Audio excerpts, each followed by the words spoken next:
আমরা প্রায়ই একটা কথা বলে থাকি, আদায় কাঁচকলা। আজকে আদায় কাঁচকলা ভাব সমৃদ্ধ করা হবে। আদায় কাঁচকলা শব্দবন্ধটি বাংলা ভাষায় একটি পরিচিত প্রবাদ।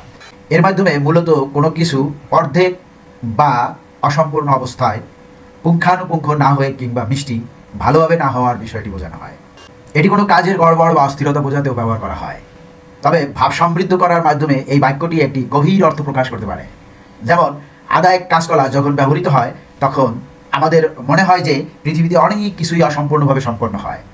অনেক সময় জীবনের নানা কাজ, পরিকল্পনা, চাহিদা, প্রত্যাশাগুলো কিছুটা অপূর্ণ, কিছুটা অসম্পূর্ণ থাকে। কাঁচকলা যেমন পূর্ণ পাকা হয়নি, তেমনই আমাদের কিছু কাজও পুরোদমে হয়ে ওঠেনি। এই অসম্পূর্ণতার মধ্যেই লুকিয়ে থাকে আমাদের চিরন্তন সংগ্রাম, যেখানে জীবনের পূর্ণতা বা সফলতা অর্জন করার জন্য আমাদের কাজগুলো আরও বেশি নিবিড়ভাবে সততা ও ধৈর্যের সাথে সম্পন্ন করতে হবে।